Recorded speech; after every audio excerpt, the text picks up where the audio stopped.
Hey, how's it going? Just wanted to do a little video of my raised garden bed subsurface emitter tubing layout.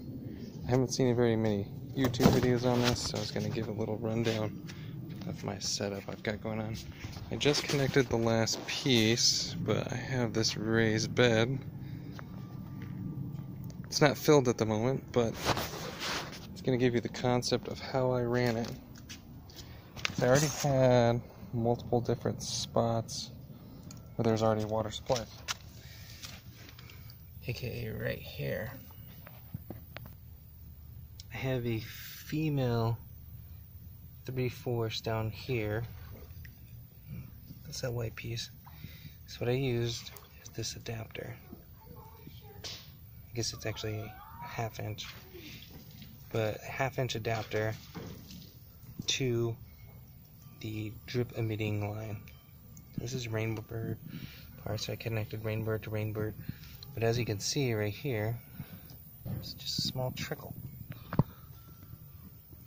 What I did with my layout also is offset. There's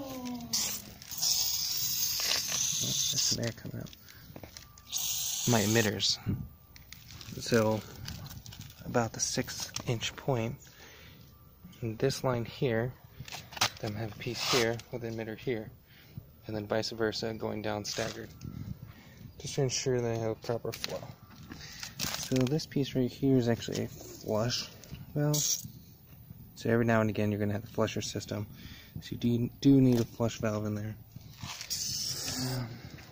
These plants are not going to be here. I'm just putting them in the shade so they can grow, and then I'll transplant them into the ground.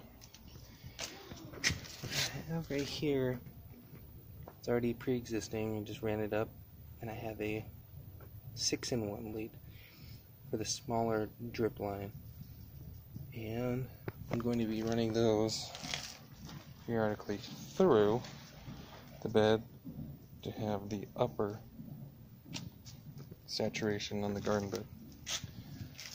I came over here. This is going to be my air relief valve. I'm still waiting on that part to come in because Home Depot didn't carry it. But that's going to be just about above the level. So we have here is where I'm going to be planting them, about 4 inches above the topsoil is where the drip emitters are going to be. So it's going to be sitting underground, and that air relief valve, when I put it in, is going to be above the actual garden bed. Get these 45-degree elbows in here, and I have approximately a 24-inch garden bed from brick to brick. So I'm going to be spacing these out 8 inches, because 8 divided by 3, sorry, 24 divided by 8 is 3. So I have section here, it's going to have water supply, section here, and section here. So it's going to be offset throughout the whole thing. Here's another flush valve. And on this one, I've got the same 1/2 inch male bit going up to the adapter for the Rainbird tubing. And I just piped it off with an elbow. I will have brick there eventually. And here's the other section that I do have. Just running here, I have a small 8-foot section. So I did with this one, I just made a T-joint. So I'm going to run this all the way down the middle right here. What is? Straight down, same thing, the 1/2 inch male going up to the adapter. And then I have these sections here. It's about 8 inches. I'd probably say it's a little shy at like 7 and some. You can just see the drip emitters just dripping away. It's perfect what I'm looking for. It's going to be underground. We're in Arizona, so not very much cloud coverage. And it gets hot, so I wanted that evaporation to be as minimal as possible. Alright guys, if you liked the video, hopefully it inspired you. But let me show you a little diagram of how I laid it out before I even went in here and did any of this work. I plotted it all out on paper to make sure I knew what I was doing. Now let me show you that real quick.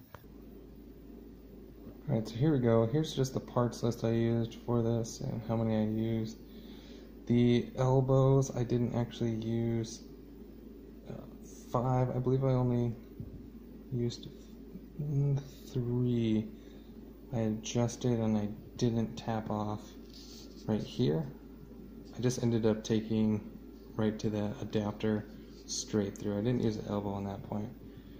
Yeah, it's kind of hard for my camera to zoom in on this. For some reason, I'm not having a good luck with that.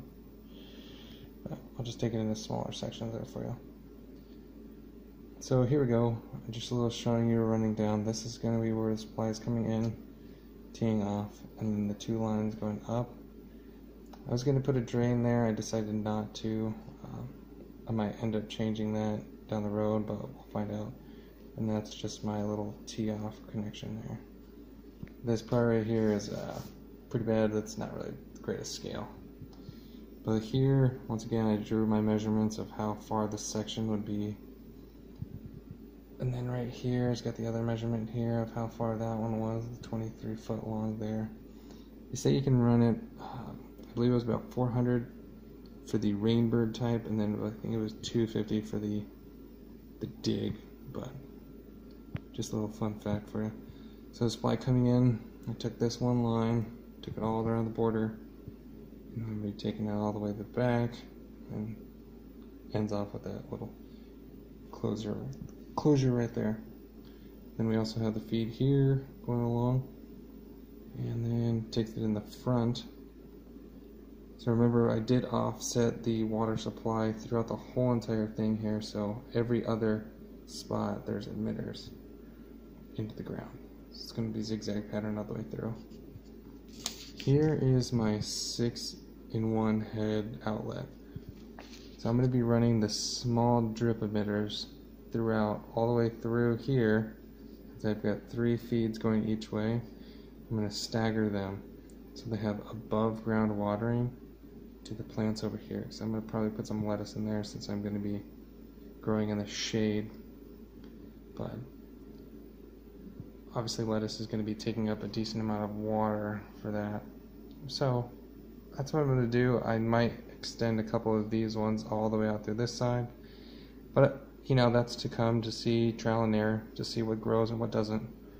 So this is my drip emitter submersible drip supply. But there wasn't many videos on this for raised garden beds, so I thought I'd give it a go and put the plant water feeding device where the plants need it, at the roots. Alright guys, I might do another video. It depends on how this one goes, if you guys like it or not. I could do a follow-up video of actually filling up the beds and what I'm going to use to mix into it. Alright guys, you guys have a good day. Alright, bye.